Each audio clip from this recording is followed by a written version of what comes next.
Kita mengikuti tahapan kedua pemilu tahun 2019. Kita menaruhkan lagi sebuah prestasi meningkatkan perolehan elektoral kita. Dari angka 8 juta lebih pemilih menjadi 12, sekian juta pemilih lebih. Dan kursi perolehan yang kita peroleh dari 36 menjadi 59 kursi. Pada tahun 2024 yang akan datang, pemilu ketiga, kita semuanya mempunyai harapan agar positioning kita, kalau sekarang secara nasional partai-partainya mempunyai representasi praksi di DPR RI, kita pada urutan keempat, insya Allah kita harus naik ranking pada pemilu 2024 yang akan, paling tidak kita bisa menjadi masuk dalam runner up. Inilah target kita bersama. Kita juga sudah mengikuti baru pertama kalinya sebuah lembaga survei menjelang pemilu yang insya Allah hanya 7 bulan yang akan datang.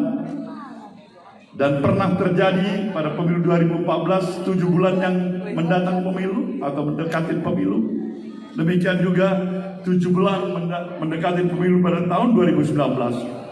Tidak ada satupun lembaga survei yang memposisikan partai ini lebih daripada angka 2,5%. Walaupun hasilnya yang pertama sekali kita sudah mencapai 6,7% dilengkapi menjadi 7%. Dan kemudian pada pemilu yang kedua, walaupun lembaga survei menyatakan 2,5%, partai ini mendapatkan 9,7% atau digenapkan 10%. Sekarang ada lembaga survei, tepat Indofol, yang menyatakan Nasdem masuk kepada 3 besar dan pada posisi 12, sekian persen. Nah, ini petanda yang baik. Mudah-mudahan kalau lembaga survei lah menjadi ukuran yang paling awal, paling bottom line, nah 12% itu kita harapkan paling tidak ya bisa mencapai tingkat 20%. Nah, inilah harapan kita bersama.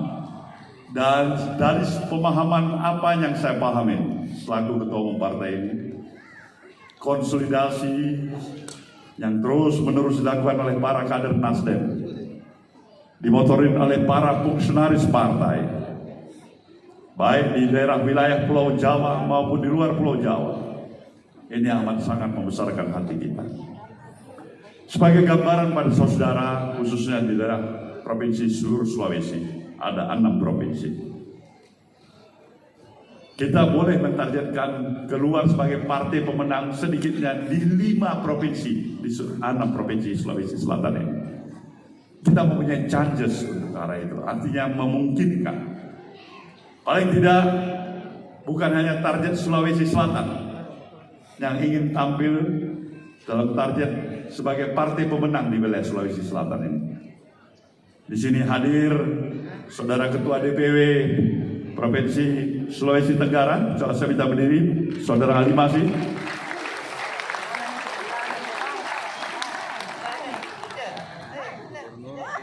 Dari 6 jumlah kursi yang diperebutkan untuk porsi DPR RI, ya, beliau menargetkan sedikit-sedikitnya 2 perolehan kursi untuk DPR RI.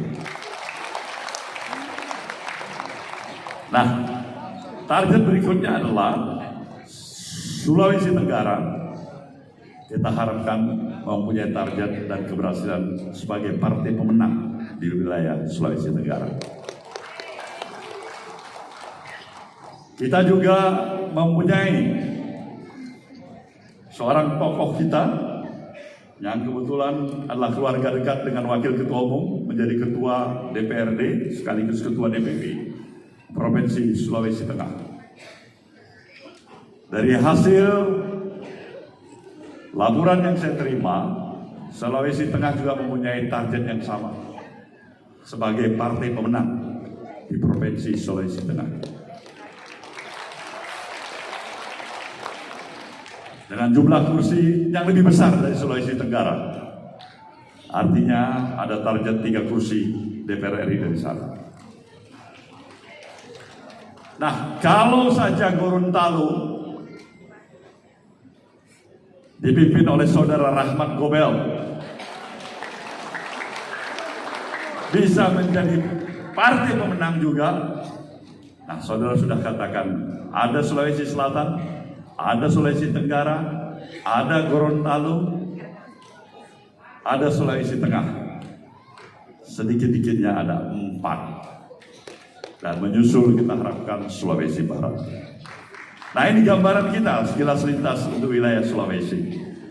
Saya katakan Sulawesi adalah merupakan bahagian benteng kekuatan yang utama dari wilayah-wilayah provinsi di wilayah timur ini, yang bersama dengan saudara-saudaranya di wilayah Pulau Sumatera, Kalimantan, dan juga Papua, beserta dengan NTT dan NTB yang menjadi kekuatan utama penyokong daripada partai kita, Partai Nasdem. Maka untuk itulah saudara,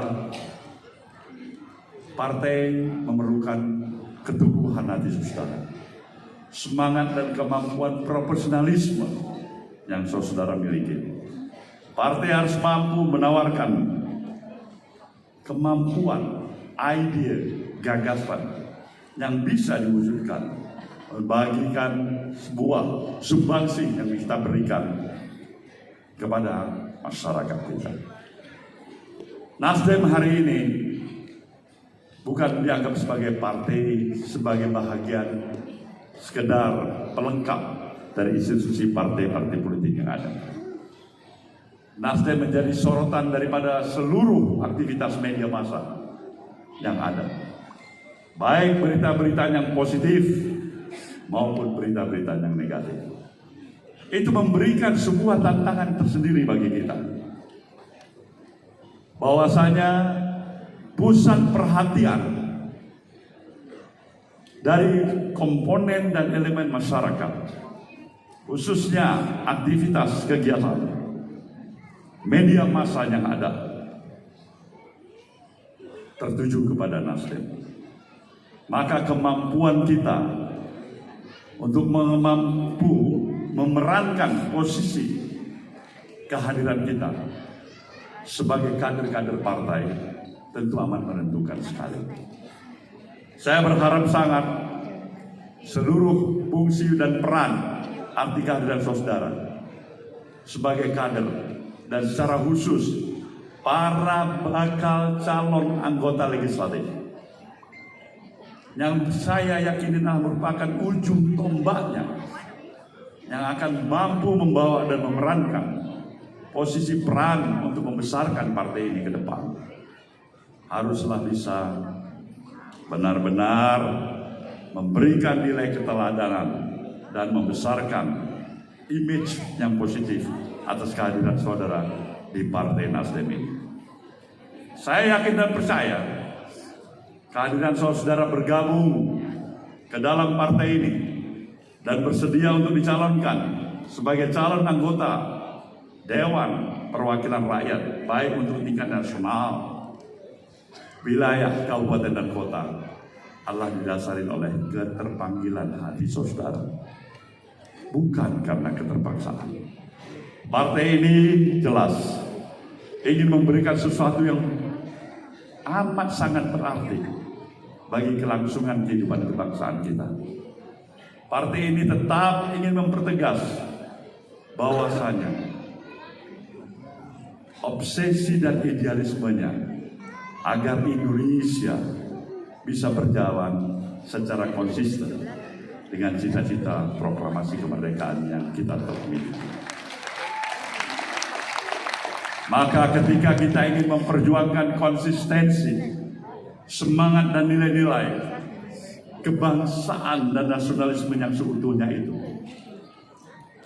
saya harus beri pemahaman pada saudara. Itu bukanlah suatu hal yang mudah. Yang mudah adalah ketika kita sudah tidak memiliki idealisme lagi dan tidak memberikan tempat, ruang idealisme di dalam diri kita. Yang mudah adalah kita untuk mampu berkompromi pada diri kita, menyatakan lupakan prinsip-prinsip idealisme, ikut arus, katakan yang salah itu benar, dan sembunyikan yang benar itu walaupun itu salah. Itu yang paling mudah. Nah, kalau jalan yang paling mudah, saya pikir itu bukan Nasdem.